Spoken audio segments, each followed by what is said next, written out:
Hello. आज ना हम हिंदी व्याकरण के एक बहुत ही मजेदार हिस्से को समझने जा रहे हैं, संधि। ये एक तरह का छिपा हुआ लॉजिक है जिसके आधार पर हिंदी के ढेरों शब्द बनते हैं। तो चलिए इसकी गहराई में उतरते हैं। तो कभी सोचा है कि हिंदी में ये जो नए नए शब्द हैं वो असल में बनते कैसे हैं?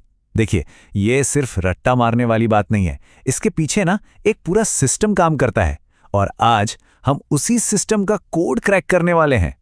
चलिए इसे समझने के लिए ना एक बहुत ही सिंपल आइडिया से शुरू करते हैं। जरा सोचिए कि ध्वनियां यानी साउंड्स एक दूसरे से मिल रही हैं, ठीक वैसे ही जैसे हम और आप मिलते हैं। इसको ना ऐसे समझिए कि जब दो शब्द पास पास आते हैं तो जहां वो मिलते हैं उनकी ध्वनियां आपस में हाथ मिला लेती हैं। और मजे की बात यह है कि इस हैंडशेक से एक बिल्कुल नई आवाज, एक नई ध्वनि पैदा होती है। बस यही संधि का मेन आइडिया है। ठीक है, तो अब जब ये बेसिक कॉन्सेप्ट समझ आ गया है तो चलो अब इसकी जो ऑफिशियल मतलब व्याकरण वाली परिभाषा है उस पर भी एक नजर डाल लेते हैं। तो यहाँ सबसे जरूरी बात जो याद रखनी है वो ये है कि ये सिर्फ मिलना नहीं है, बल्कि उस मेल से जो विकार मतलब जो बदलाव या चेंज आता है वो संधि है। सीधी सी बात है, जब दो अक्षर मिले और उनमें कोई चेंज आए, बस उसी को संधि कहते हैं। यहां देखिए, ये नियम एकदम एक्शन में है। कितना दिलचस्प है ना। देखिए, रमा का आ और ईश का ई, ये दोनों मिलकर एक बिल्कुल नई ध्वनि ए बना रहे हैं और इसी से बन गया शब्द रमेश। सच में ये ध्वनियों का जादू ही तो है। अच्छा, तो संधि के नियमों को ना तीन मेन परिवारों में मतलब तीन कैटेगरीज में बांटा गया है और ये इस बात पर डिपेंड करता है कि कौन सी ध्वनियां आपस में मिल रही हैं।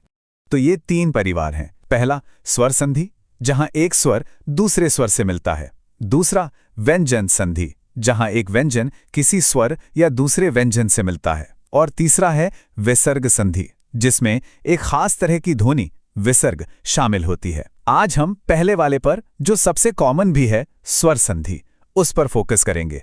तो चलिए अब सीधा गोता लगाते हैं स्वर संधि के इस मजेदार दुनिया में और देखते हैं कि जब दो स्वर आपस में टकराते हैं तो क्या कमाल होता है। अब जैसा कि नाम से ही एकदम साफ है, स्वर संधि का सारा खेल सिर्फ और सिर्फ स्वरों के बीच का है। मतलब जब एक स्वर दूसरे स्वर से मिलता है और उससे जो चेंज आता है, बस वही है स्वर संधि। और हाँ, इस जादू के भी 5 अलग अलग रूल्स हैं। कौन कौन से? दीर्घ संधि, गुण संधि, वृद्धि संधि, यण संधि और अयादि संधि। हर रूल का ना स्वरों को बदलने का अपना एक अलग ही तरीका है। तो चलिए आज हम पहले 2 रूल्स को थोड़ा करीब से देखते हैं।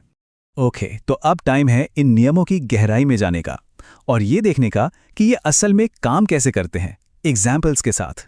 तो पहला रूल है दीर्घ संधि। इसका लॉजिक बहुत ही सिंपल है। जब दो एक जैसे स्वर, चाहे वो छोटे हों या बड़े, आपस में मिलते हैं तो रिजल्ट हमेशा एक दीर्घ मतलब बड़ा वाला स्वर ही होगा। सिंपल। यहां देखिए कितना क्लियर है। अ और अ मिले तो बन गया आ, ई और ई मिले तो बन गया ई, और इसी तरह ऊ और ऊ मिलकर ऊ बन जाते हैं। ये तो एक तरह से स्वरों की मैथ्स हो गई, है ना मजेदार। चलो अब देखते हैं कि ये असल में काम कैसे करता है। हमारे पास 2 शब्द हैं, भोजन और आलय। अब भोजन के आखिर में अ की आवाज है और आलय की शुरुआत में आ है। तो नियम क्या कहता है? अ और आ मिलकर बन जाएंगे बड़ा वाला आ, और रिजल्ट क्या हुआ? भोजनालय। देखा कितना आसान था ये। अब आते हैं दूसरे नियम पर, गुण संधि। यहां पर रूल थोड़ा सा अलग है, ध्यान से सुनिए। अगर अ या आ के बाद ई या ई आए तो वो दोनों मिलके ए बन जाएंगे, और अगर अ या आ के बाद ऊ या ऊ आए तो वो मिलकर ओ बन जाएंगे। चलो इसको भी एक एग्जाम्पल से समझते हैं। नर और इंद्र। नर के आखिर में क्या है? अ, और इंद्र की शुरुआत में ई। तो जब अ और ई मिले तो नियम के हिसाब से क्या बना? ए।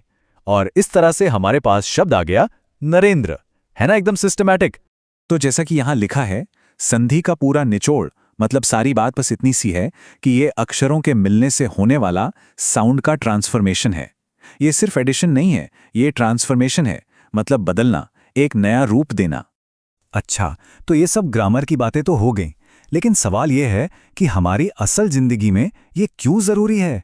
इसका क्या फायदा है? चलिए देखते हैं। देखिए, संधि को समझना सिर्फ किताबी ज्ञान नहीं है, इससे स्पेलिंग सुधरती है। क्यों? क्योंकि अब पता है कि शब्द बना कैसे है। इससे मुश्किल शब्दों को तोड़कर पढ़ना और समझना आसान हो जाता है। और हाँ, जो लोग कॉम्पिटिटिव एग्जाम्स की तैयारी कर रहे हैं, उनके लिए तो ये एक गेम चेंजर हो सकता है।